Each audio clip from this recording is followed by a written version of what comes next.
attendance is kind of sparse tonight. Hi, David. How many do we need for a quorum? 5.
Ladies and gentlemen, calling the Planning Commission regular session meeting to order for Tuesday, October 27th, 2024. Will Secretary call the roll, please? Commissioner Franze. Absent. Commissioner McGurran. Here. Commissioner Belzer. Here. Commissioner Hoyt. Here. Commissioner Block. Here. Commissioner Stevens. Absent. Commissioner Carlberg. Absent. Commissioner Fishman.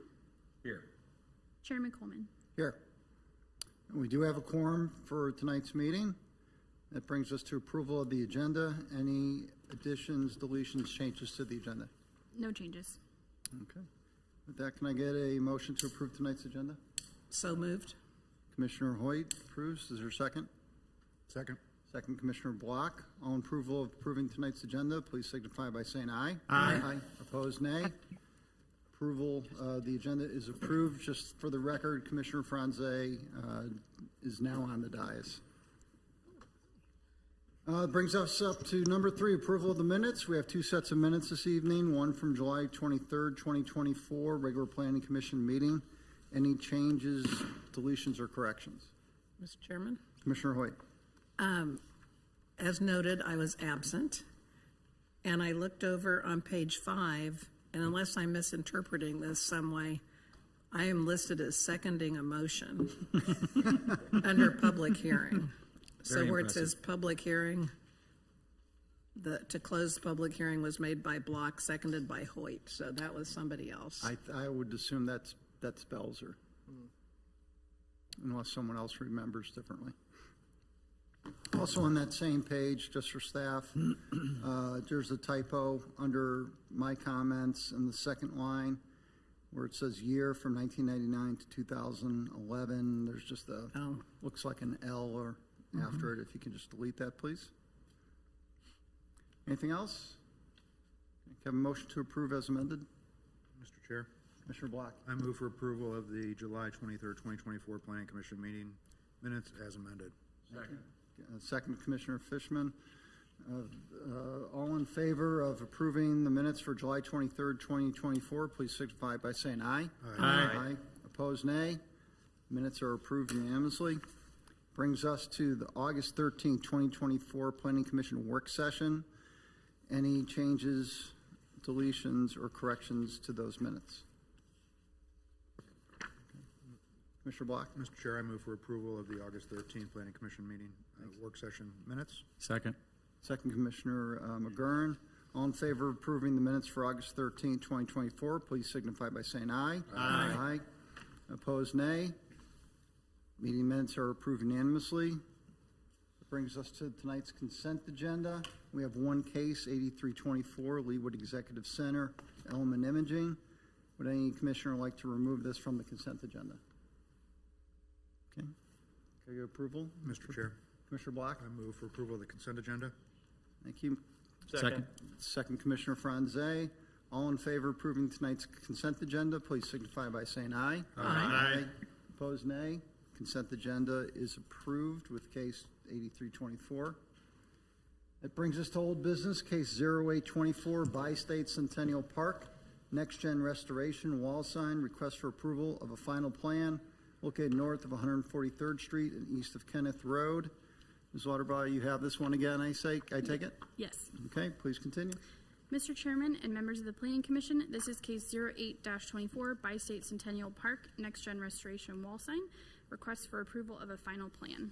The applicant is requesting approval of a final plan for one existing wall sign south of 141st Street and east of Kenneth Road. This case was previously heard at the June 27, 2024 Planning Commission meeting and was continued to allow time for staff to send out additional correspondence to property and business owners within the business park. Just a few kind of recap points I'll go through. This sign denotes the tenant of the building, which is Next Gen Restoration, and matches their branding. The sign is currently constructed to be internally illuminated and has letters that are black, green, purple, and white. The applicant has agreed to keep the sign non-illuminated per the existing sign criteria. The sign has 3-inch deep black painted returns and is placed on the northeast side of the building with a total sign area of 54.6 square feet. The applicant did apply for a sign permit in April of 2023, but as the sign did not meet the regulations of the Bi-State Centennial Park sign criteria, a sign permit was not approved and issued by the Planning Department. Staff received a call that the sign had been put up. As this was done without a permit, the property owner was sent a courtesy notice by the City of Leawood Building and Codes Department. Staff and the applicant worked together to try and update the development sign criteria to allow the new sign, but the applicant was unable to get sign off from all the necessary property owners. This was necessary as staff was told the Development Association is defunct, so the application could not move forward as a formal sign criteria update. 3 sets of letters were sent out with attachments, and they include the following. One letter was sent in March of 2024 from the applicant to property owners within the development, which received 2 signed affidavits, which are in your packet. One letter from city staff was sent on June 3rd to property owners within the development, which received 2 inquiries about the change. And one letter was sent from city staff on August 6th, 2024 to property owners and businesses within the development, which received 3 inquiries about the change, 2 by phone and 1 via email. All written inquiries can be found in your packet. The application in front of you is requesting to allow the existing wall sign to remain, which per section 16-4-6.3B1 of the Leawood Development Ordinance would amend the sign criteria for Bi-State Centennial Park. Staff is recommending denial of case 08-24 for the following reasons. The applicant has proposed multicolored lettering for the sign, while the development sign criteria permits dark bronze face lettering only. The sign is intended to be internally illuminated, while the sign criteria only allows halo illuminated or non-illuminated signs. The proposed lettering height for portions of the wall sign are taller than the criteria's allowed height. The logo proposed exceeds the size allowed. The sign currently is 3.2% of the facade, which exceeds the 3% allowed in the criteria, and a sign permit was not acquired from the Planning Department prior to putting up the sign on the facade. As the existing Bi-State Centennial Park sign criteria is not being met, staff recommends denial of case 08-24.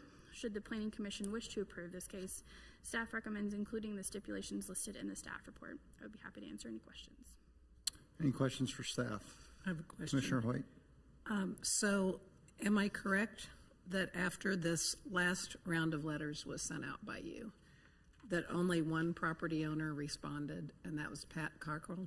We received 3 inquiries. The written one was from Mr. Cockrell. We had 2 phone calls, both of which I talked to, and they just had some clarification questions, but we didn't receive any other written information. And it's just kind of interesting because I think you were extremely clear in that letter, but even this response, the letter response seemed more like they just wanted to make sure that they weren't violating any rules or something. But so I'm, but that's not anybody's fault. That I think you made it as clear as it's humanly possible. I guess one other question I have is, since, and correct me if I'm wrong, but it seems like the primary reason that you are advocating denial is because it doesn't meet the existing sign criteria for that development. That is correct. But none of the things, or I will ask, would any of the things that are in, that could conceivably end up in the new sign criteria, are any of those in violation of Leawood development ordinances other than the illumination of the sign? They should not be, no. Okay. So if we were to approve this, I know in your stipulations you said this, that, we would specifically state that the sign was to remain unlighted, but also, does that still open the door for new people to come in and say, well, we can have this different kind of lighting, or can there be some correction to the sign criteria that would indicate that, what the only acceptable forms of lighting would be? I believe that the stipulation we left was just keeping it the same as it was previously. We tried to keep it just halo or non-illuminated to kind of keep that as it was before. Okay, so halo or non-illuminated, and the fact that this sign is illuminated by a different technique, as long as it's never illuminated, it's okay. Correct. That would be stipulated, and if it were to not be meeting that, we'd probably send a codes violation on that. Okay, thank you. Mr. Chairman. Commissioner Fishman. I have a question. As I recall, there were 2 things wrong with this application, 2 things that were concerns, I should say. One is that the sign did not comply with the business park sign criteria, and it looks like that. And if we were to approve it, we would be approving a revised sign criteria for the entire business park. It looks like that issue has been resolved by your letter and the responses, and I'm personally not concerned about that anymore. The other thing was that the sign did not comply with the Leawood sign ordinance, and my question is, in stipulation number 4, are all of those things that are required in stipulation number 4, A through HI, are those the things that are necessary to bring the sign to be within compliance with the Leawood development ordinance? Pardon me. The sign criteria as a mechanism kind of allows signage to deviate from the ordinance. So in keeping with the ordinance, I believe specifically in this district, internally illuminated signs are not allowed. So we were kind of trying to keep in with that. Obviously, we were trying to keep it fairly tight so that Mr. Steinberger's sign would meet the requirements, but also, keep some similar requirements that we had to the existing criteria. So I don't know if Mr. Klein or Ms. Cricks want to speak a little bit more to that, but. Essentially, as far as the sign criteria, it can do 2 things. It can make it a little bit more liberal as far as then the sign ordinance with regard to the Leawood development ordinance. And it's allowed to, as far as change number of signs, size of signs, lighting of signs, as long as it keeps no more than 5% of the facade or 200 square feet, which is the one thing that they can't change with the sign criteria. The sign criteria for the bi-state development, however, it actually restricted a little bit more than what was allowed by the Leawood development ordinance. So currently right now, BP, which is the planned business district that this is in, is allowed to have 5% as far as the facade. They actually had 3% as part of theirs. Now, part of the history of that is that originally BP was only allowed to have 2%. It was then later changed to have that 5%. So they were a little bit more restricted of that. The way that the stipulations are written as far as in that stipulation number 4 is that it makes the sign that's being requested legal, but just enough to get it over that hurdle. So instead of going to 5% for the Leawood Development Ordinance, it goes to 3.25, I think. With regard to the lighting, that was an issue because internally illuminated. However, that's not an issue because now the sign isn't going to be illuminated. So we tried to, if you did decide to approve this, we tried to narrow it down so much that if it will change the sign criteria, but it'll change it very minimally. So just to be clear, if those stipulations are employed, the sign will or will not comply with our sign ordinance. I think the sign will comply with Comply. the overall sign ordinance. All right, thank you. That's what I needed to hear. Thank Thank you. you, Commissioner Fishman. Commissioner Block. I don't know that this was asked last time, and it occurred to me as I was reading the packet. Is the city's facilities, the new parks facility and the public works facility, are they in this district? Or are they exempt? Only because I know that there used to be a monument sign across the street and on the corner on the same side of the street. My understanding is that it is within that district. Yes. Yes. You talking with regard to the Centennial Park? Is that the sign that you saw at the corner? Yeah. And then we had the med spa came in and they wanted to actually get rid of that because it was actually encroaching on their property. And so that was part of the reason why it was removed, I think. I mean, I guess that's just an interesting, because the city then gets a say, I guess, right? I mean, you're one of the members that, technically, I guess, should have been contacted. I mean, right? If that's to have a say as to whether or not this. Technically, yes. Okay, that's all I have. Thanks. Can I just make one other Sure. Go ahead, observation Commissioner. or ask a question? So all of these, seem pretty reasonable in terms of, if this is followed, it seems like it's not exactly, of course, what the development had as their guidelines, but it's not a huge deviation, except the colors of the sign. And your statement here, the stipulation reads, signage colors shall be allowed based on tenant brand colors. I don't know if there's anything wrong with that, but that's probably the most open-ended of the criteria, which means it could be any color, but maybe that's fine. I'm just kind of raising that as a point that everything else is pretty circumscribed and we know what it would look like. But, I guess they still have to come in. Would they still have to come in for a sign approval? Yes, any new sign in the city has to come in for approval. So, and I mean, this is completely ridiculous. I don't think this would ever happen. But, if it was like an obscene logo or something, it would be addressed at the time of the sign criteria approval or sign approval. Correct. To Mark's point, we were trying to bring in Mr. Steinberger's sign within that, and we did kind of talk about, do we want to list out the colors specifically? Do we want to make it brand specific so that if people have different colors that they can do that? And this is kind of where we landed as far as making it in conformance and also allowing other people to keep their brand colors, but try to, like you said, we do review every sign, and if it was not brand specific colors, we'd probably encourage the applicant to do that. Okay, and just actually another question too.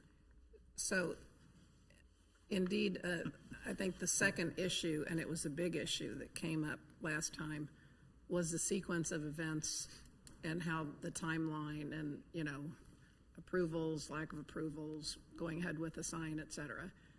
And we as a group certainly don't want to endorse that as a process, I don't think. So is there any way of addressing that, if we were to approve this, of course, it's part of the record, we've been discussing this, but I hate to have somebody else come back and say, oh, well, on such and such a day, you said it was fine and went right ahead with it. So what can we do to avoid making it harder to enforce that process in the future. As far as the sign permit that gets issued, and so if this did get approved, it would come back for an administrative permit that would get approved as far as based on the sign criteria. There's a double fee for installing something without a permit. That's going to be nominal. That's not going to probably do a whole heck of a lot.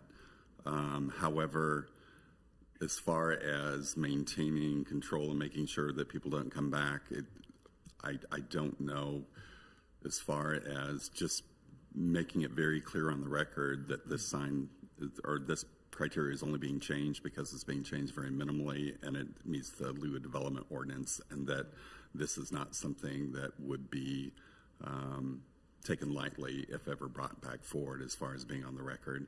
I know that staff doesn't really take this lightly when we come forward, and this has been quite a process that we've been through. So, Mr. Chair, Commissioner McGurn. staff is recommending denial. So if that were to happen tonight, what do you see as the likely next step or next part of this process? Well, it would go forward for a governing body review, and they would be able to decide if they wanted to agree with your recommendation or override at that point. And then, Let's say they agree with us. Would that mean the sign would be removed and a new sign would need to be installed that fits the criteria that the association had agreed on at an earlier point in time? yes, the sign would need to be removed at that point, and the criteria would effectively stay the same. Okay, thank you. Any other questions for staff? I just had one question. In Exhibit J, the list of property owners and business owners where the letters were mailed to, all those were actually mailed and we only got 3 responses? These were, sorry, let me close that. This one specifically was the one that we sent the last list to, so it's actually a combination of the first list that city sent it to and the second, because I compiled it into one big list. So there's approximately 38 here. It was a little bit smaller before, but we went through and did some pretty thorough checking on who was out there in the development for the businesses, probably Commissioner Franze's comment in the last meeting, to make sure that we had everybody on there. So. Okay. And then out of the list, we received 3 Correct. 3 responses. Debbie received all of, we did return receipt requested, and so she got all the electronic responses back, which we have in a file. Okay, but there were no comments except for the 3. Correct. Okay, all right, thank you. Any other questions for staff? Okay. With that, I'll invite the applicant to come forward.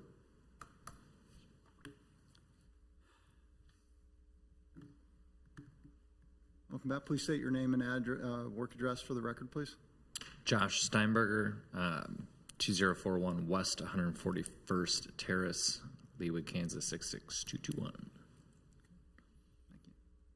Do you have anything that you'd like to present or anything you'd like to say? We did that last time, I think, for extra hours until we had to have a break. So I think at this time, I don't have anything that you guys had any questions further for me. I'd be happy to answer them. Any questions for the applicant? Commissioner Block. Just curious if you had any interaction with the sign company since that last meeting? He does not return my phone calls, texts, emails, all of the above since long time ago, through early on in this process, once we had gotten involved. 'Cause my first response to him after I got her email was not probably real great, because it was catching me equally off guard. So it was, what is going on, all of that, and he immediately went ghost. Thanks. Okay, thank you very much. With that brings us up to discussion on this case. Any commissioners wish to make any comments? Mr. Chairman, as I mentioned before, I think the 2 problems with this application, the non-compliance with the business park sign criteria and the non-compliance with the Leawood sign ordinance, those 2 things have been rectified as far as I can see.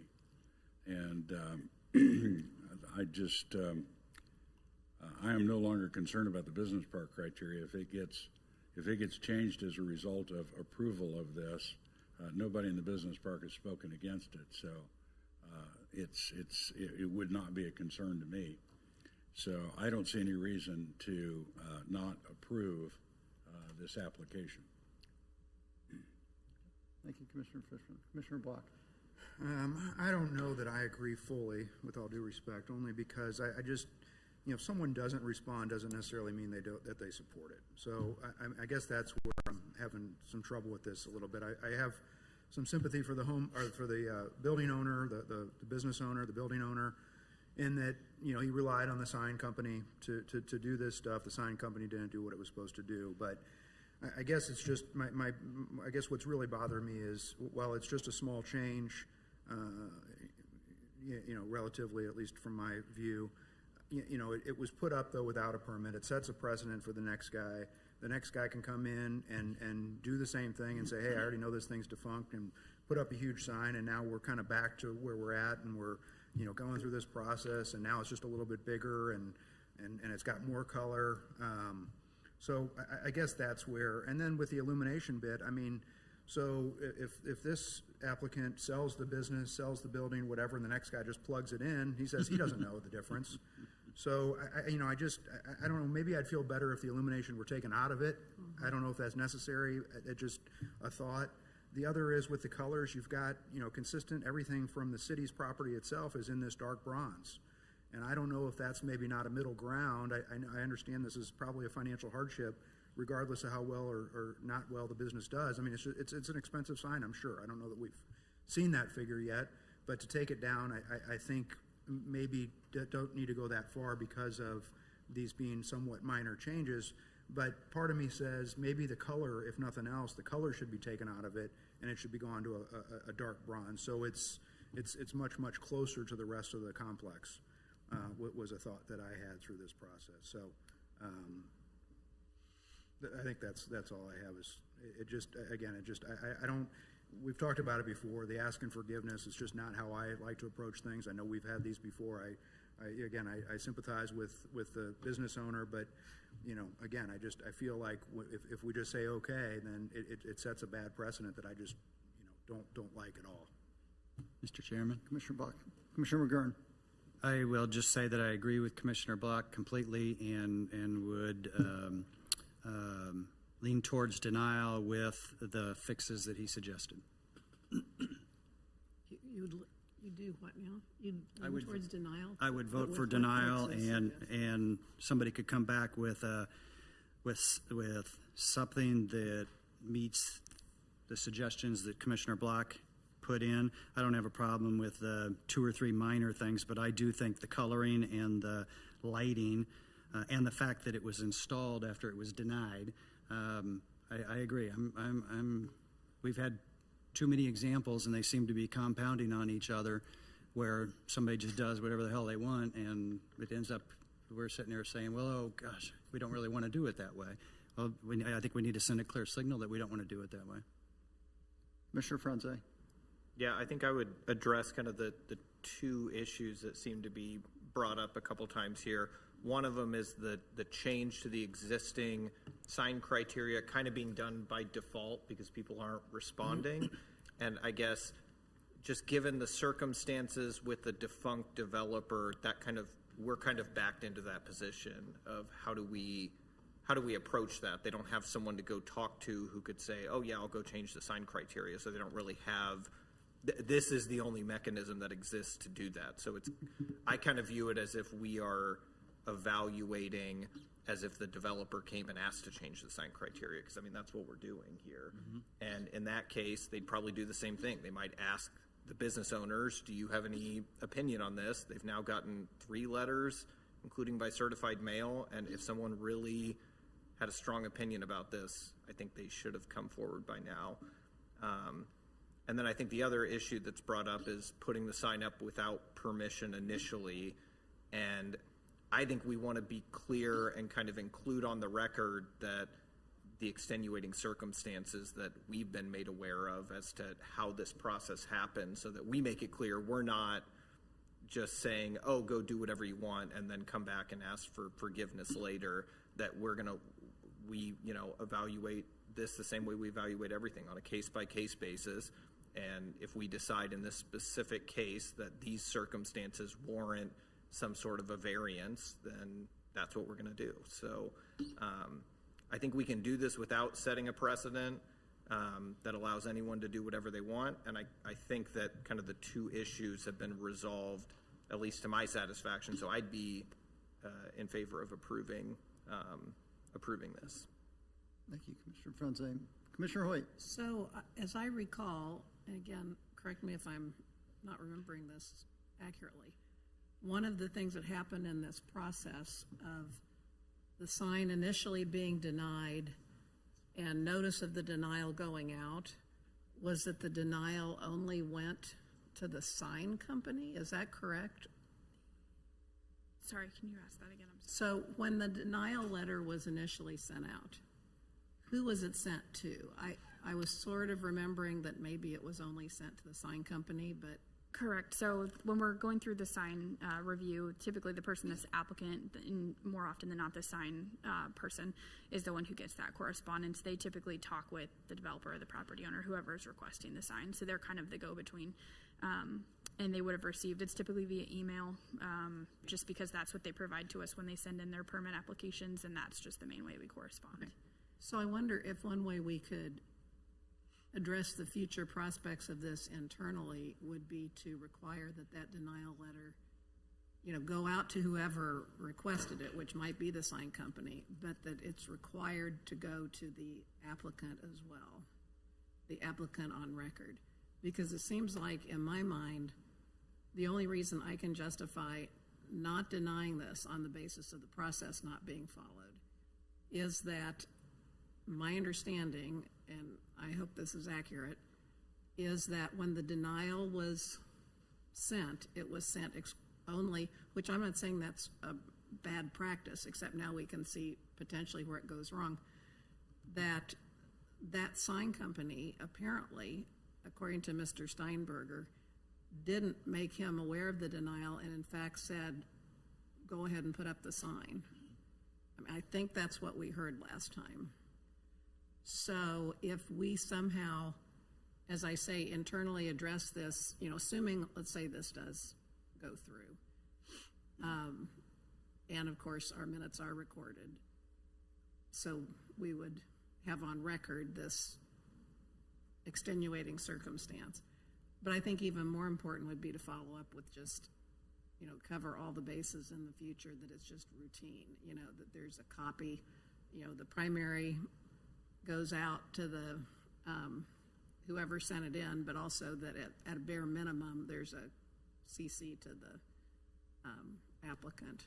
We can definitely make sure moving forward to always copy. It's typically the applicant and the property owner that are both on there. We could always ask for additional information too, if it was, like a manager or that's somebody with the business. Is that would be one of the required things that would have to be on that sign application, so that we're sure that, everything's above board. And also, I wouldn't think we'd necessarily want this sign company to be putting up signs in the city of Leawood in the future.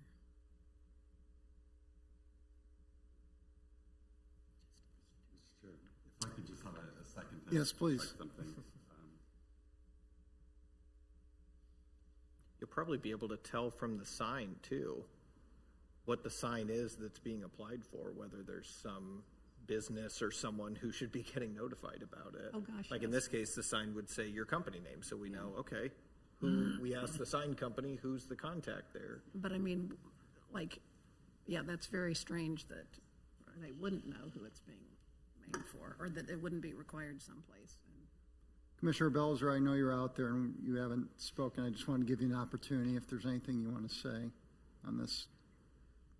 I don't really have much of a voice at this point, but I agree with Commissioner Hoyt, that it would be great to be notifying the business owners if there's an issue, so that we don't keep coming back to these same things over and over. And I also was thinking along the lines of Commissioner Block regarding the illumination, if that is able to be removed, because it would be really tough to police that to make sure that the sign is literally never illuminated. I don't think the city wants to be in the business of doing that either. So I don't know if that's an option. I would feel very comfortable with moving forward if the illumination could just be removed. I don't know what kind of process that entails. Thank you, Commissioner Belzer. Mr. Klein, you had Mr. Chair, I have something. I misspoke before with regard to as far as whether it meets the sign criteria if you just took it out. Since this doesn't have any criteria, if you just took it to where there was no criteria whatsoever, it would have to be individual letters, which for the most part it is, except for Restoration Inc. that's located down at the bottom. I don't think are individual letters that are located there. And then it also goes on to say signage color will be limited to one color per building or building group. And so in those regards, it would not, and I apologize. Is that within the LDO? Yes, that's section 16-4-6.10. I can actually put it up on the overhead. So just to clarify, that says that this request does not meet the LDO. It doesn't meet the LDO if there's no sign criteria. There are sign criteria, so some of it's already been a little bit varied. But as far as if you just took this completely as no sign criteria existed, and it was just this one building, it does have the portion, and here, let me kind of show you where that is. Either way, it's the same thing. It's one color, dark bronze or whatever color you choose, right? Actually, they're allowed to vary color with the sign criteria. You can have multiple colors. That's one of the deviations that a sign criteria can do. They can vary the color, the size, the lighting, all of that. Except So it would for that violate 5%. the generic LDO. By the generic, then But if that's we where it would approve meet. this, there's new sign criteria that comply with the correct. LDO and are fine. Correct. And there the are- sign also complies with the sign criteria. Correct, and there already is sign criteria in effect, so in a way, it's already moved away from this section of the ordinance, but I just wanted to be very clear in as far as what that means, because I know I said that it met the criteria. If it had no criteria, there was no sign criteria out there at all. There is, but if there was none, and we were judging it based on this, then it wouldn't meet. But if there were a developer here who was coming in and saying, we want to change the sign criteria so this sign can be approved, Absolutely, you they would could do recommend that. approval and that would be fine. They could do that, yes. But just to clarify, if I could, Mr. Chairman? Sure, please. The existing sign criteria is still active, and Correct. this sign does not meet that criteria. If there had not been a sign criteria within Centennial Park, it wouldn't meet the LDO sign requirement. Strictly with no sign criteria, correct. Thank you. Any other comments? Mark, I didn't understand your last comment. Sorry. No, But now you're saying that the sign as it sits, even if the stipulations are complied with, would still not meet the LDO requirements. Is that correct? this is a very conservative view of it. If you have no sign criteria, then what is shown in number C or letter C actually rules. If you have sign criteria, and as far as just in general, it does meet as far as in table 16-4-6.13 as far as the signs that are allowed within BP district. It's less than the 5%. It doesn't have anything in there about color. It doesn't have anything in there with regard to individual letters. I'm sorry to belabor this point, but let me ask you this.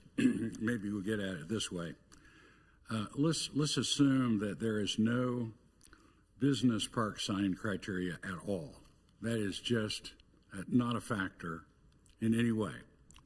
and this sign were submitted for a permit, and the sign that was submitted would have all of the changes that are made in stipulation number 4, would it then comply with the LDO or not? It would not comply if there was no sign criteria available. No business park sign No criteria. business park I sign am criteria. concerned just about the LDO. Okay. I don't care anymore. And I have 2 sections of the LDO, and I'm sorry, I'm trying to weigh I this. know, I'm we're being very- talking about 2 sign Sure. criteria. When you use the term sign criteria, we're bouncing back and forth between the business park and the LDO. And I'm just trying to establish that the members of the business park don't seem to care whether or not the sign criteria for the business park gets amended. So I'm just not going to consider that for the purpose of this vote. But I am concerned that the sign doesn't comply with the sign criteria established in the LDO. Okay. If that is the case, then I'm sorry that we've gone through this entire process, but I'd be leaning toward denial in that case. Can I make one comment, though? The current sign criteria would also not meet. Correct. Yeah. So the process is that the developer comes in, suggests sign criteria. We look at it. I guess, the Planning Commission, Correct. under your, staff And governing reporting body. guidance. And we say, these look like reasonable criteria, even though they slightly go beyond what would be permitted under the LDO. And then at that point, we adopt the sign criteria. So I think somebody asked you at some point tonight if, I think it was Chris Franze actually, if there was a developer on record and they came in and they presented the sign criteria that we now are looking at, which are called new proposed sign criteria, that in all probability, that would be approved. Correct. If I may, and I'm sorry, I probably shouldn't have gone down this road, and I really don't want to confuse things. What you have up on the screen right now is if there's no sign criteria that exists, and within that it says that basically the major tenant, they can have lettering larger than 18. However, it has to be individually cast letters and it has to be a single sign. That has kind of been bypassed a little bit because they have a sign criteria for this development. And so if you go to BP, which this district is, and you look at wall signs, what's allowed, it does meet everything in there because that doesn't speak anything to uniform colors. It just says that it has to be less than 5% of the facade. They can have 1 sign per facade, and it can be either non-illuminated, externally illuminated, or halo illuminated. So the non-illuminated part that you asked about and indicated, so that complies no matter what. Either under the very conservative approach. I just wanted to try and be very upfront and very honest with you as far as if I look at this table, then yes, it meets all the sign criteria.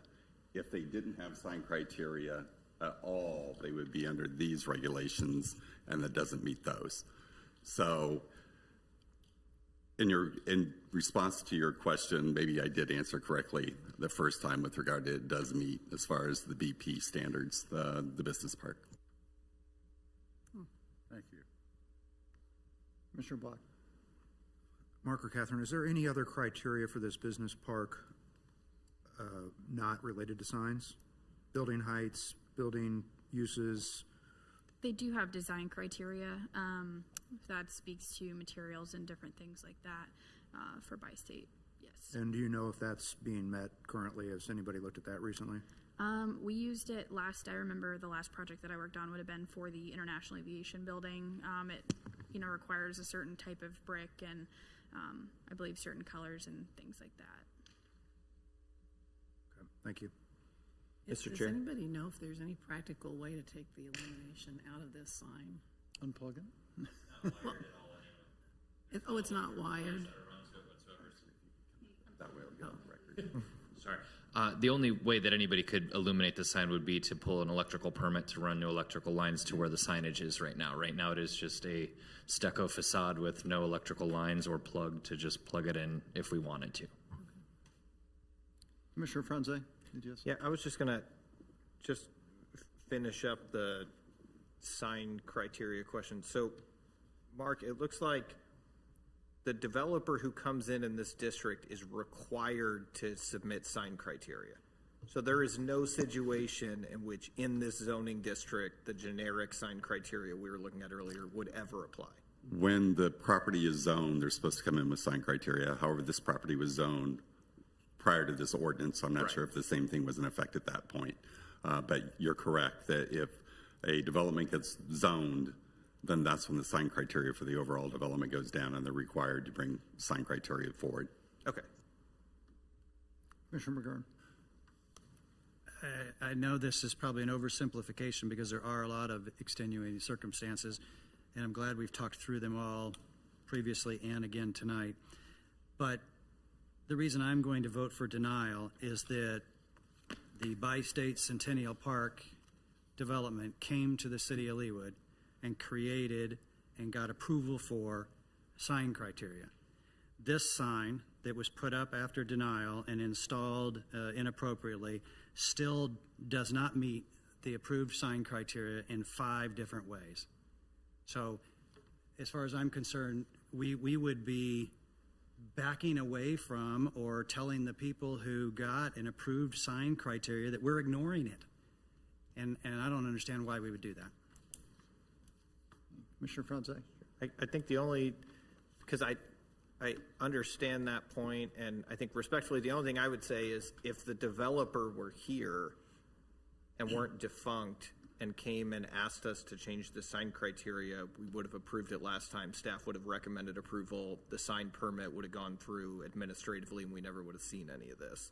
So it's really just a question of, should this applicant be able to come in and ask to change the sign criteria, or should only the developer be able to, is really kind of what we're deciding. And I think the issue is because the developer's defunct, it's either this applicant or another applicant in the business park or no one.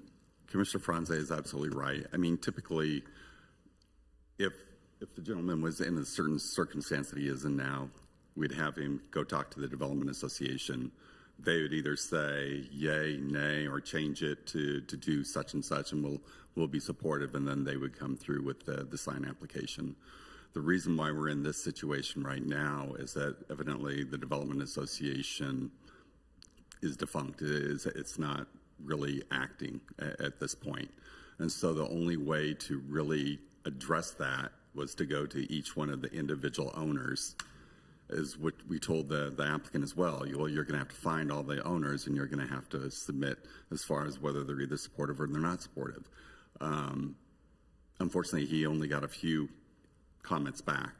And so then staff said, okay, fine, we're going to send out letters to everybody that we can find. And so, again, we only got 2 responses back. And so at the last Planning Commission meeting, I think we determined as far as, okay, let's give this one more shot, but we're going to make it by certified mail. So we actually have a record that everybody actually received that letter, or it was delivered, which we did. And we got 3 responses back, none of them really against it. And you wouldn't really be seeing this at all if we would have a development association who they could actually go through this process first before they actually brought it to the city. And I might just add, I think your letter was very clear. And, you say in bold print, if this is approved, the sign criteria for the overall development would be changed. And you very clearly lay out what it is, what it would be. And, a pretty simple way for them to express their opinion one way or another.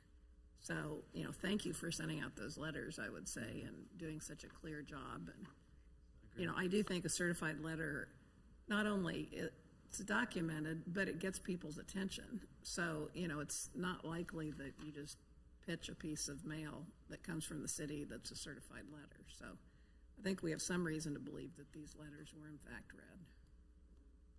Mr. Chairman, just one other question. If a developer came to change the sign criteria, would they be required to send certified letters to all the owners, or can they just change the sign criteria? The Development Association would just submit an application. They wouldn't have to send any notification. So we've done more process than would be required if a development association came in to do this. Correct. Okay. And we've even had a situation in the past where tenant wanted to change the sign criteria. The development didn't want to pay for the application to go through the process. And so the LDO was amended to allow staff to bring it forward, but we've always had the Development Association provide us a letter saying, yes, you're supportive of this application. It's just really the main thing is that there is no Development Association to weigh in. Mr. Chairman, Commissioner Fishman? I think it kind of boils down to this for me, and that is whether or not this applicant should be penalized as a result of the fact that there is nobody present representing the business park sign criteria to come in and ask for a change. And it's not his fault. And he should not necessarily be stuck with sign criteria that can't be changed because there's nobody to ask for a change. So the mechanism of approving this sign, which has the effect of changing the sign criteria for the business park, is the only reasonable way to give some degree of flexibility in a case like this. So, in as much as I believe that this sign does comply with the requirements of the LDO, based upon what Mark said, then I would I would be leaning for approval. Commissioner Block. And I agree with Commissioner Fishman this time. With the only exception, though, is that, the other, is that the sign was put up without a sign permit. And it was, whether, how strong that denial was, I think, it was an email, whatever, it wasn't stamped denial. And again, like I said before, it's the applicant, it's not, fully his fault. I think a lot of the blame rests on the sign provider. And I'm not looking for a pound of flesh, but I think that something to somewhat offset that, because, again, where I differ a little bit with Commissioner Fishman is just that I'm having trouble, and I know Commissioner Hoyt kind of mentioned it too, that, it's certified and they got it, and I'd like to believe they read it and like to be that they're okay with it, but I guess I don't have that comfort. I wish that they would have said, I'm good, don't care, whatever the case is, but again, it just concerns me that when there's no response, I think that maybe, and even the people that manage these properties actively still were confused, at least with the initial letters. So I don't know if they were, wasn't enough time for them to send it to their legal team or whatever, however they process stuff like this. Maybe they truly don't care, but again, I just don't have that level of comfort that that's the case just because they got a certified letter. So kind of going back to the overall criteria for the complex, these people put buildings in this complex, complied with it. There's some homogeneous, I don't know what, that everything kind of complements each other because they're similar type buildings, at least with finishes. The signs are all similar. And now you've got one that, by my estimation, it's not crazy out there, neon colors, and the other ones are bronze, but it's different than the other ones. So that's where I kind of, I guess, come back to, okay, maybe the sizes can be a little bit bigger. That's not, when you come into the complex, that's not a big, differentiator in my mind. But, it being the only one that has color to it is different, and it's not consistent with the rest of them. So I guess that's where my, kind of rub with all of this is. Any other comments? Okay, I would like to just comment on the entire application at this point. I agree with Commissioner Block and Commissioner McGurn. I wasn't around in 2011 when this was initially pass, this revised sign criteria. However, it is on the books. It is something that we have to adhere to. I am not big on forgiving for other things. I remember there's some buildings that have had the wrong material put on them, and then they come before us saying, I'm sorry. And I think we do have to have some uniformity as a planning commission to adhere to what is on the books. It's a very gray area that we're dealing with. There's no entity here anymore to make changes or anything, but there is something on the books. There should be a uniformity for the entire complex, like Commissioner Block said. So with that, I am going to be in favor of denying the application. Any other comments? Is there a motion? Commissioner Block? Sure, I'll make a motion. I'll make a motion to approve the application with the change that, or with the, the new criteria.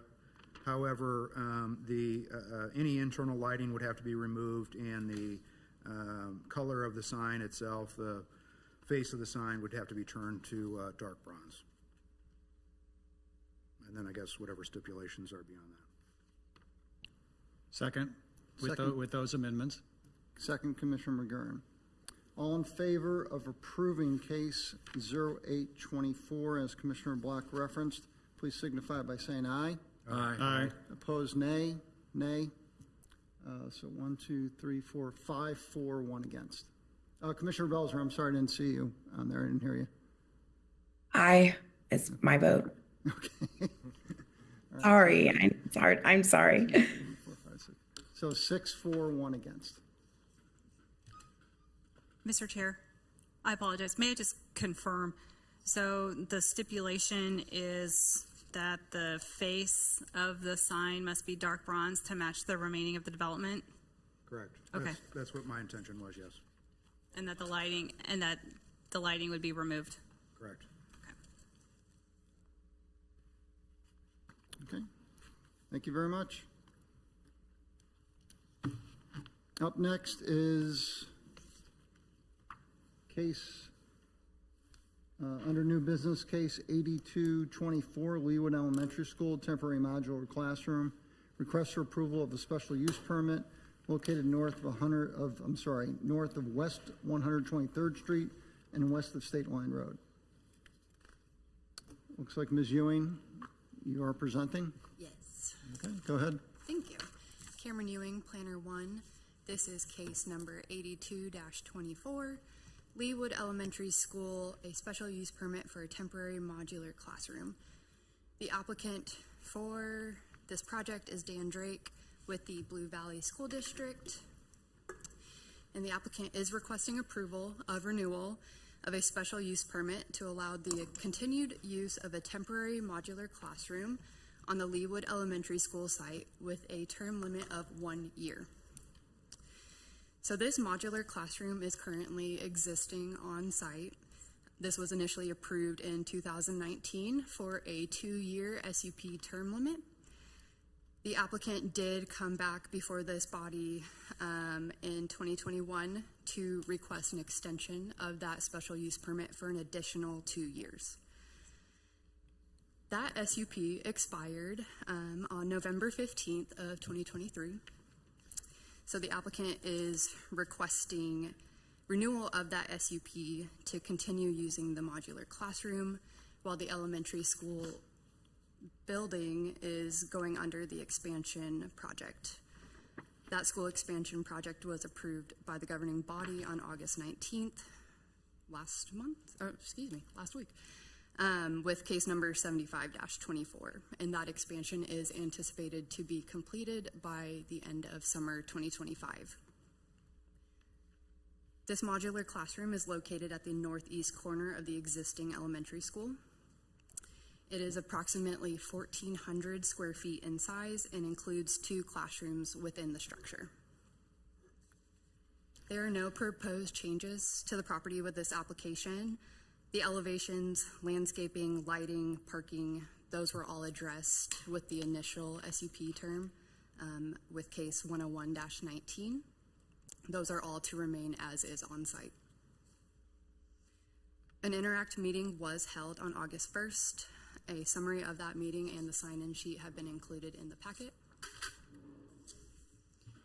And since this application is requesting approval of a special use permit for the subject property, a public hearing is required, and staff has reviewed the application with respect to the golden factors. All criteria have been addressed, and the analysis of those factors have been included in the report. And with that, staff recommends approval of case number 82-24 with the 11 stipulations listed in the report. And I can answer any questions. Okay, thank you, Ms. Ewing. Any questions for staff? Commissioner Block. How did the lapse happen? Is that, who should have been keeping track of that?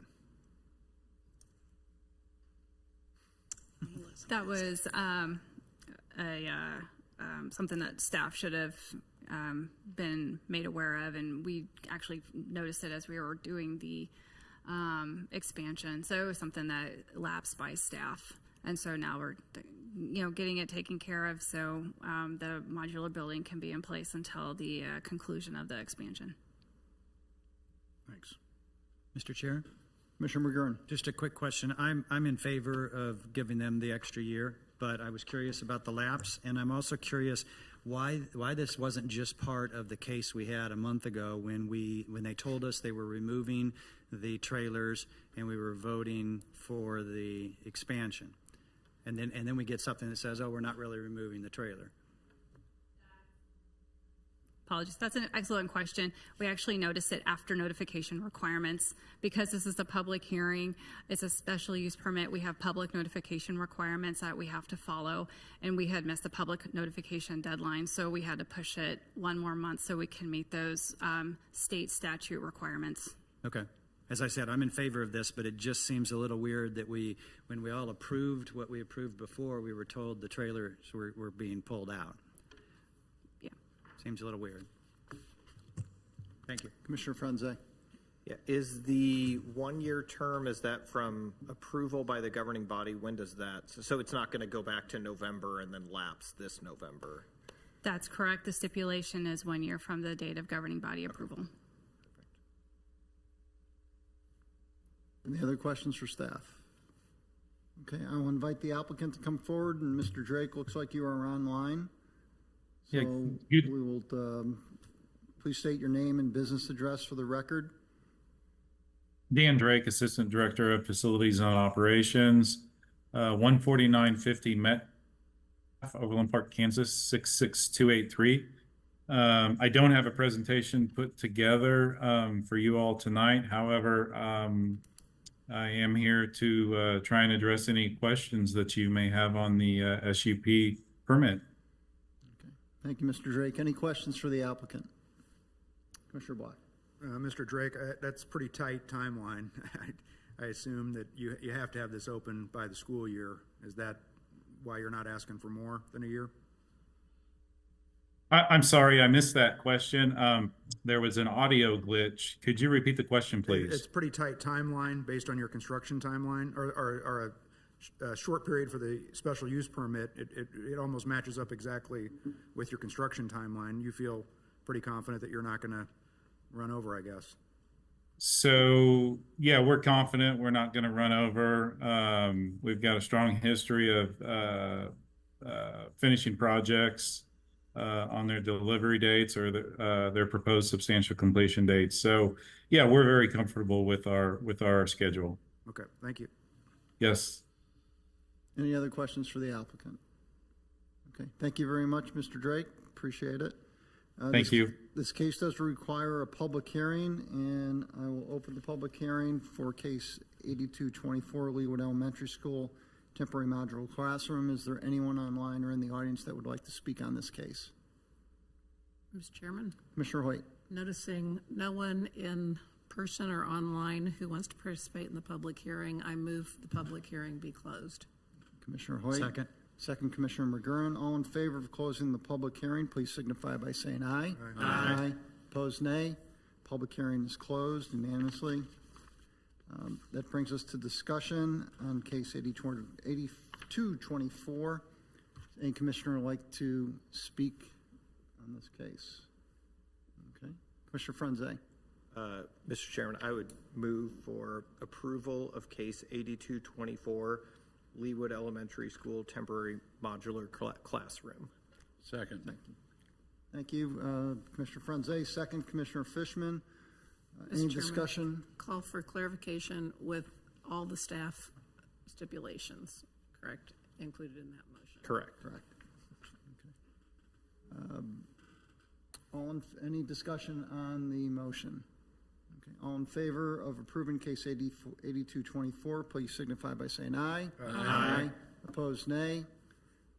It is unanimously passed and moves to the governing body. With that, we're at the end of our agenda. A couple questions for staff. Are we going to have a work session on September 10th? Yes. Okay.